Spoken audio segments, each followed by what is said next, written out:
Hi, hello, Katie here. This was not the video that I was planning on making. So I thought I would be sitting here with 31 new, beautiful, brand new paintings to show you, feeling a bit exhausted, but also at the same time, very proud that I was able to accomplish an art challenge of this caliber. I could sit here and make excuses. I traveled for half of the month, other projects came up, I just was not motivated to do a personal project like this, yada yada yada. But that's not gonna change what's in front of me right now. So I made it 5 days in, which is 11 less, I think, than I did last year. But I'm okay with that. This user named Amanda Arts commented on my video that really changed my mindset on the whole thing. They said, I go into it not putting pressure on myself to do it every day. Instead, by November, I have made more art than if I had not done the challenge. And I found myself coming back to that comment a lot throughout the month. And I just realized that yes, I made 5 more pieces than I would have if I didn't do the challenge. And I have potentially 31 new ideas that I wouldn't have either. And that is really what counts, right? So I participated in Peachtober, which is Furry Little Peach's prompt list. If you don't watch her videos, I highly suggest you do because she is like OG art YouTuber. And in true Furry Little Peach fashion, let's sit down and discuss the process behind my 5 paintings that I did this month. And then we'll just talk a little bit about my thoughts on painting every day for a month, why you and I are probably setting ourselves up to fail, and why it's okay to fail sometimes. I just like to take a moment to say, if you were able to complete the 31 painting/drawing for a month, pat on the back to you. You have my full permission to congratulate yourself in the comments, so round of applause to you if you finished all 31 days. I did not, obviously. This is my favorite piece of art that I made recently. I think it encapsulates the style that I have been working towards and like dreaming of, and once I made it I was like, I really love it, and I usually don't love my work like that, so this is my favorite piece. I started writing my ideas for all 31 days first, and this alone took me around 3 days on and off, and I started the last week of September.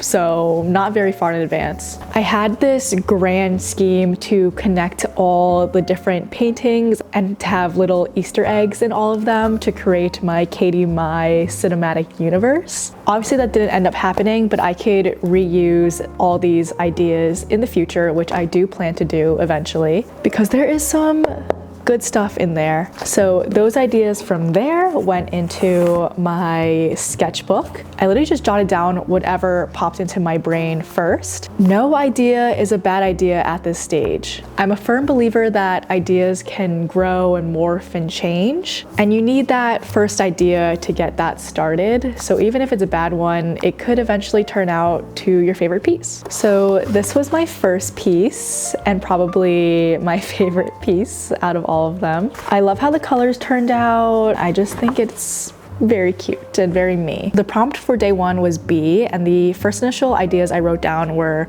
walking and seeing a bee, bee gifting a flower, bee costume, thank you bees, honey bees singing a song to clover, a confused bee thinking you are a flower. And then that, when I brought into my sketchbook, became the phrase, I will help you grow. And I really like that. I played around with some options for the bee.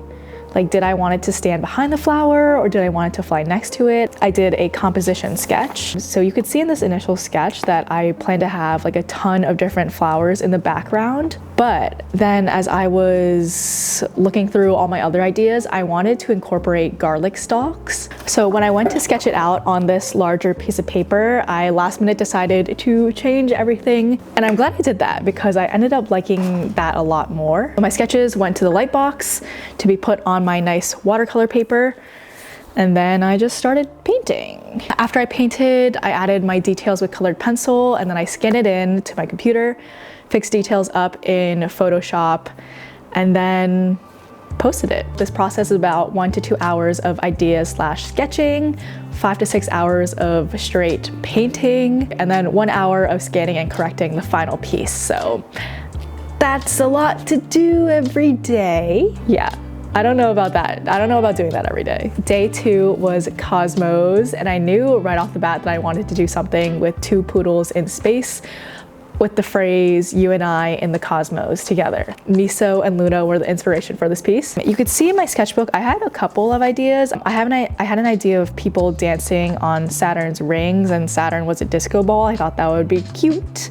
And then this other girl looking out the window saying, "I find comfort in knowing that you and I are looking up at the same night sky." I think that one would have been really cute as well, but obviously that could be another idea for another day. And then I drew a bunch of these spacey shapes and I was like, yes, this is fun. I love fun shapes. Let's do this one. I had a great time painting this one. I was trying to get ahead as much as I could. So I did these first 2 in September before I left for Oregon. My plan was to do 7 of them before I left, so I wouldn't have to paint there, and then also do all the sketches for the ones that I had. That obviously did not happen. For all of these, I used Holbein acrylic gouache, colored pencils, and then I would use either Photoshop or Procreate to draw digitally. I use Photoshop if it's a scan of a traditional painting, or if I want to use the brushes on Photoshop, because some of them I like more than the Procreate brushes. And then I'll use Procreate if I want to do something fast and easy. I think it's a lot more intuitive than Photoshop. For Cosmos, I scanned this one in and I did the details on Procreate, and I did them on the plane to Oregon. I was already falling behind, you could tell. Short little break to shout out the sponsor of today's video and where I first learned how to illustrate with gouache and digitally, Skillshare. Skillshare has thousands of classes on anything from illustration, painting, content creation, and more. You can learn anything from digital painting to building a business, and you might even find something new to learn that you never even thought you'd be interested in. An original class and one of my first videos that helped me understand how to use gouache is Vanessa Gilling's Paint a Whimsical, Colorful Character class. I've gone through this class like multiple times before. And I also love Liz Fang's Creative Digital Illustration class. She's also one of my favorite illustrators. These other 2 classes are really great for learning digital illustration as well if you're interested in Procreate. If any of those sound interesting to you, the first 500 people who use my link will get 1 month free trial of Skillshare. You could do a lot in a month when it's not Arttober, of course. I also did day 3 on the plane with my iPad. I figured that was a lot easier than opening all my paints on the plane. I did this one on Procreate. So here's where I wish I finished the whole month, because I wrote this little story using 9 of the spooky words that stood out to me, and I was just gonna sprinkle in this story throughout the month. I just didn't get to illustrate the story. But yeah, I thought these characters had so much potential, and I'll just like keep them in my back pocket for now. You will see more of them probably in the future. So I first wrote down what costumes I wanted my characters to wear, and then how I wanted them to be interacting with each other in the scene, figuring out who they are and how they all relate to each other. Then I roughly played with movement, because if I don't do this, I have no idea how limbs and everything moved. I still am getting comfortable with drawing people, so I have to do this really rough sketch first. You could like barely tell what is going on. Then from there, it really helps me to like plan out their movements more and then make a more polished sketch after that. And then it just becomes better and better each time I draw it. I scanned this one in, brought it to my iPad, and then did it on Procreate. I went back and forth with black and white or color so many times. I really loved how the black and white came out, and I think it kind of differentiates the spooky story from the other pieces. And I'm actually curious, let me check my track time on this piece, because I don't know how long it took me. I know it took me like most of the plane ride. Where do I find it? No, this piece took me 11 hours. Because I didn't finish it on the plane. I was still working on it throughout my week. But that is way longer than I thought. I thought it was gonna be like 5 hours. This is why I can't do a piece every day. It takes me like half a day to even do one. Wow, okay. That really shook me. That shook me to my core. Wow. Day 4 and 5, I did these while I was in Oregon. And these are the last ones I did while I was traveling. Day 4 was grub, and this was the height of the girl dinner trend. And I really wanted to play around with what a bird dinner would look like. So this is what I picture a bird dinner is, with all her, she's so cute with her little bow and all her stolen trinkets. Like we have candles, like that is a vibe, some mustard, some shiny objects that she was probably drawn to. For Sprig, I made a lemon olive oil cake for my dad's birthday this summer, and it was so yummy. I've been thinking about it all the time. I've been wanting to paint it in an illustration. So I was like, okay, lemon olive oil cake. How cute would it be if it was garnished with a little sprig on top? And what if the person who made the cake was a cute little woodland animal? And what if they lived in a tree? That is how that one came to be. And let's see, let's check out what I did in the sketchbook. I sketched out a bunch of animals that lived in trees, had to do some research, figure out what animals actually do live in a tree. And this little mole cozy guy stood out to me, so I decided to do moles, and I guess that morphed into a mole husband baking a cake for his mole wife, and they're in love, and they live in a mid-century modern tree home. It just makes sense, guys. It just makes sense. I was painting these while I was at Creator Camp. Shout out to everyone I met at Creator Camp. Everyone was so amazing and awesome. I love that. It was the best experience ever. I wish I could go back. We even did like a little painting workshop. It was very cute. Every free moment I had there, I would break out my paints. So I brought all my Holbein gouache. I brought my brushes, I brought my paper, sketchbook, all that stuff into like a little pouch. At the table, I just put my stuff down and I started painting.